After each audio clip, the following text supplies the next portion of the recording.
A carta de Paulo aos Colossenses foi escrita durante um dos aprisionamentos de Paulo por anunciar Jesus como o Senhor ressuscitado.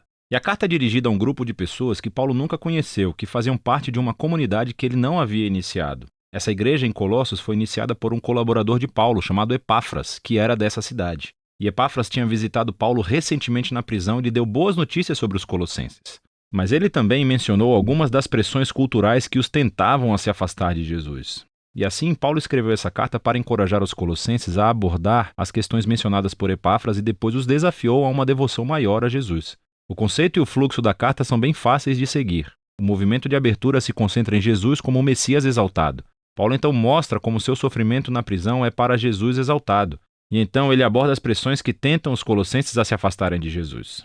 Depois disso, ele explora um novo modo de vida que a ressurreição de Jesus criou para eles. Então, a carta começa com duas orações. Paulo primeiro agradece a Deus por ter ouvido de Epáfras que os colossenses têm sido totalmente fiéis a Jesus, mostrando amor a Deus e ao próximo, tudo por causa da esperança que tem na nova criação que Jesus tem reservado para eles. E então ele continua orando para que eles cresçam em sabedoria e em compreensão sobre Jesus. E aqui, Paulo coloca um poema para ajudar os colossenses e nós a fazer exatamente isso. É a peça central do capítulo 1, um poema sobre o Messias que foi crucificado e exaltado. Tem duas estrofes paralelas e é cheio de linguagem e imagens dos livros de Gênesis e Êxodo, dos Salmos e dos Provérbios. A primeira estrofe fala como Jesus é a verdadeira imagem de Deus. Nele, o caráter pleno e o propósito de Deus são demonstrados em um ser humano. Ele é o primogênito, uma frase do Antigo Testamento sobre o estatuto real de Jesus sobre toda a criação. Ele compartilha a identidade do único verdadeiro Deus Criador. E através dele, toda a realidade, todos os poderes e autoridades espirituais e humanos foram criados. É em Jesus que descobrimos o Messias como o próprio autor e rei da criação. E assim, na segunda estrofe, também descobrimos que ele é o único que pode trazer uma nova criação. Ele é a cabeça de um novo corpo, referindo-se ao povo de Jesus, que é a nova humanidade exemplificada através da existência da sua própria ressurreição. Nele habita a gloriosa presença do templo de Deus. E assim, é através da morte e da ressurreição de Jesus que Deus se reconciliou com toda a humanidade, com todos os poderes espirituais, com toda a criação. É um poema notável e Paulo continuará se referindo a ele ao longo da carta.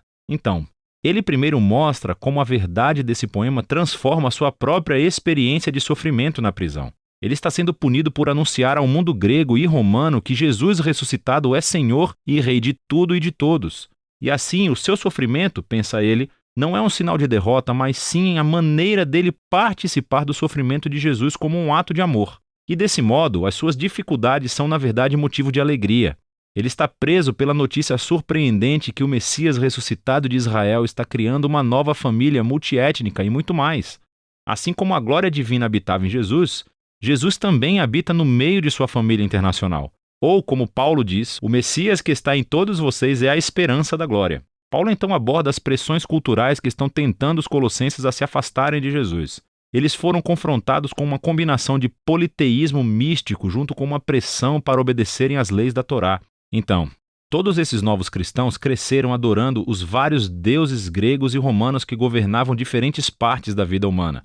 E muitos simplesmente adicionaram Jesus como mais uma divindade que eles poderiam adorar. Houve também uma grande pressão da comunidade cristã judaica para que esses não-judeus demonstrassem o seu compromisso com o Messias, adicionando a observância às leis encontradas na Torá. Especificamente, ele menciona a adoção de uma dieta kosher, a observação dos dias sagrados e a circuncisão. É muito parecido com o problema que ele abordou na carta aos Gálatas. Para Paulo, ceder a qualquer uma dessas tentações é se comprometer.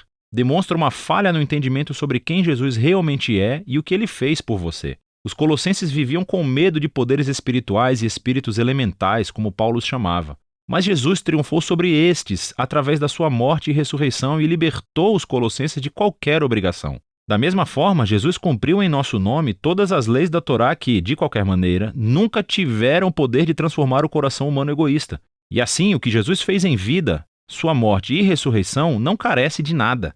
Não precisa ser complementado com o seguimento das leis. E de qualquer maneira, ele é a realidade para a qual todas as leis da Torá estavam apontando. Em vez das leis, os seguidores de Jesus têm o poder da ressurreição para mudá-los, que é o que ele vai explorar. Seguir a Jesus significa unir-se à sua nova humanidade, porque as suas vidas agora se uniram à vida de Jesus ressuscitado. E é por isso que Paulo desafia os colossenses a colocarem suas mentes nas coisas acima, onde o Messias está sentado ou governa à direita de Deus. Paulo não está querendo dizer, pense como você um dia deixará a terra e irá para o céu. Pelo contrário, os céus são o lugar transcendente do qual Jesus governa sobre toda a criação.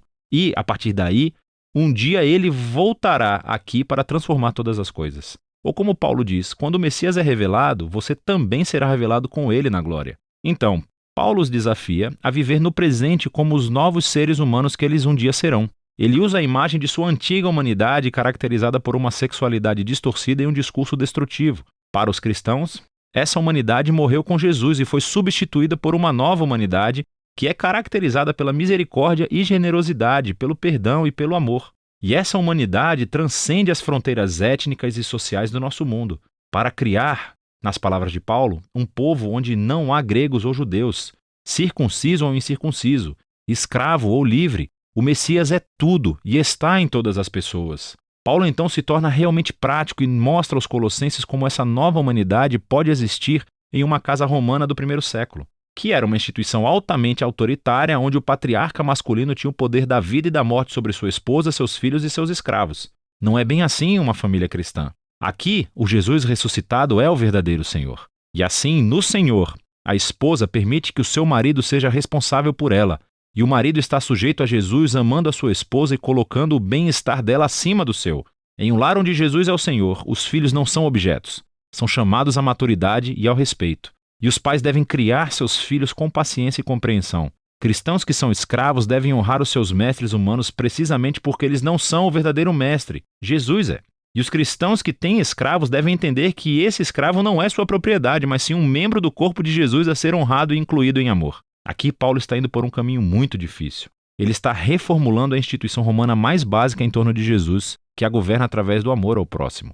E assim, embora ele não tenha abolido a estrutura do agregado familiar, o Messias exaltado exige que seja transformado. Quase além do ponto de compreensão para qualquer romano que vive em Colossos. Você pode ver isso mais claramente na conclusão da carta. Após um pedido de oração, Paulo aplica essas instruções sobre escravos e mestres cristãos. E descobrimos que Tíquico é quem leva e lê a carta aos Colossenses. Ele é acompanhado por um certo Onésimo, que foi um ex-escravo de um cristão colossense chamado Filemão. E descobrimos, por outra carta endereçada a Filemão, que Onésimo havia escapado de seu mestre. Era um crime digno de prisão.